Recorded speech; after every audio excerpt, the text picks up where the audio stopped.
ভাবুন তো, যে ছেলেকে হত্যার দায়ে একজন বাবা 5 বছর ধরে কারাগারে, হঠাৎ জানা গেল সেই ছেলে হয়তো এখনো বেঁচে।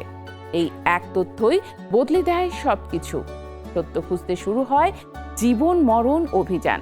আর সেই টানটান রহস্যই মুক্তির পর মাত্র 4 দিনেই নেটফ্লিক্সের রেকর্ড 2,40,00,000 ভিউ পেয়েছে I will find you. I need to show you something. I think Matthew's alive. If Matthew's out there. ভাবুন তো, 5 বছর বয়সে যে বাবা নিজের ছেলেকে হত্যার অভিযোগে কারাগারে বন্দী, হঠাৎ যদি জানতে পারেন যে ছেলের মৃত্যুর জন্য তিনি সাজা ভোগ করছেন, সে হয়তো এখনও বেঁচে আছে। এমনই এক চমকে দেওয়া রহস্য নিয়ে নেটফ্লিক্সের ঝড় তুলেছে সীমিত series I will find you. মুক্তির পর থেকেই দর্শকদের আগ্রহের কেন্দ্রবিন্দুতে ছিল সিরিজটি। প্রথম 4 দিনেই এটি পেয়েছে 2,40,00,000 ভিউ, যা 2026 সালে নেটফ্লিক্সের সবচেয়ে সফল সিরিজ অভিষেক হিসেবে বিবেচিত হচ্ছে।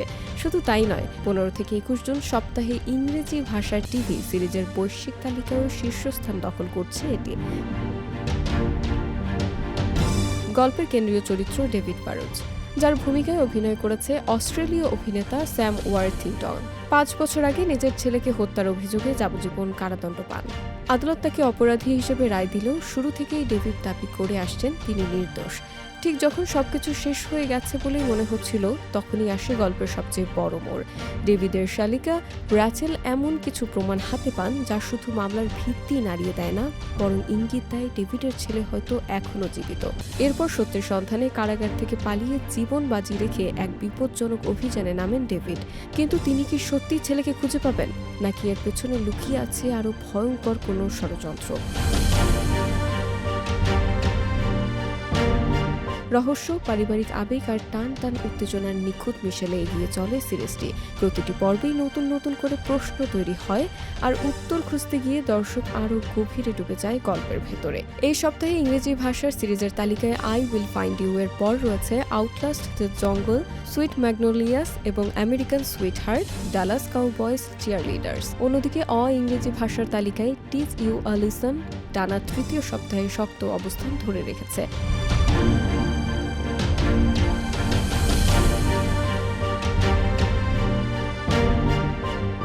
আই উইল ফাইন্ড ইউ নির্মিত হয়েছে জনপ্রিয় থ্রিলার লেখক হার্নাল কোবেনের একই নামের উপন্যাস অবলম্বনে। নেটফ্লিক্সের সঙ্গে তার দীর্ঘদিনের সফল অংশীদারিত্বের এটি আরেকটি সংযোজন। এর আগে বই থেকে নির্মিত রানওয়ে 4 সপ্তাহ ধরে বৈশ্বিক সেরা 10-এ ছিল এবং অর্জন ছিল 3,80,00,000 ভিউ। শীঘ্রই তার জনপ্রিয় চরিত্রকে নিয়ে নতুন সিরিজ মাইনর বলিটোরও মুক্তি পাবে। প্রথম সপ্তাহের রেকর্ড ভিউ বলে দিচ্ছে রহস্যপ্রেমীদের জন্য আই উইল ফাইন্ড ইউ হতে পারে এবছরের সবচেয়ে আলোচিত স্ট্রিম অভিজ্ঞতাগুলোর একটি।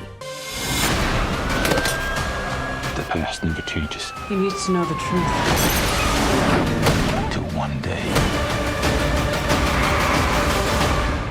it does.